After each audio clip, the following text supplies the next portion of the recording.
AG ನ್ಯೂಸ್ಗೆ ಸ್ವಾಗತ. Car, bike ಹಾಗೂ ಟಾಟಾ ಎಸ್ ವಾಹನಗಳ ಮಧ್ಯೆ ಸರಣಿ ಅಪಘಾತ ಸಂಭವಿಸಿ ಬೈಕ್ ಸವಾರನೊಬ್ಬ ಸ್ಥಳದಲ್ಲಿ ಸಾವನ್ನಪ್ಪಿರುವ ಘಟನೆ ಧಾರವಾಡದ ತೇಜಸ್ವಿ ನಗರ ರಸ್ತೆಯಲ್ಲಿ ಸಂಭವಿಸಿದೆ. ಪ್ರಶಾಂತ ಅಣ್ಣಿಗೇರಿ ಎಂಬ ಯುವಕನೇ ಸಾವನ್ನಪ್ಪಿದ ದುರ್ದೈವಿ.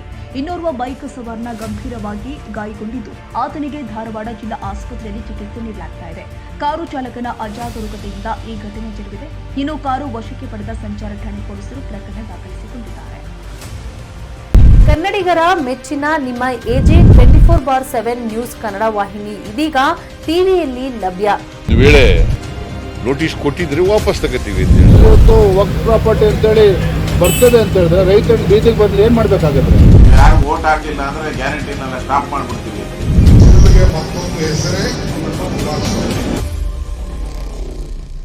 ಕರ್ನಾಟಕ ಮತ್ತು ದೇಶ ವಿದೇಶ 360 ಡಿಗ್ರಿ ಸುದ್ದಿ ಹಾಗೂ ಉತ್ತರ ಕರ್ನಾಟಕ, ಬೆಳಗಾವಿ, ಬಾಗಲಕೋಟೆ, ಧಾರವಾಡ, ಹಾವೇರಿ, ಗದಗ, ಬಿಜಾಪುರ ಜಿಲ್ಲೆಯ ಕ್ಷಣ ಕ್ಷಣದ ವಿವರವನ್ನ ಪಡೆಯುವುದಕ್ಕೆ ಎಜೆ 24/7 ನ್ಯೂಸ್ ಕನ್ನಡ ವಾಹಿನಿಯನ್ನ ಲೈಕ್ ಮಾಡಿ, ವಿಡಿಯೋಗಳನ್ನ ಶೇರ್ ಮಾಡಿ, ಕಮೆಂಟ್ ಮಾಡುವ ಮೂಲಕ ನಮ್ಮ ವಾಹಿನಿಗೆ ಸಹಕಾರ ನೀಡಿ ಮತ್ತು ಚಾನೆಲ್ ಅನ್ನ ಸಬ್ಸ್ಕ್ರೈಬ್ ಮಾಡಿ. ಧನ್ಯವಾದಗಳು.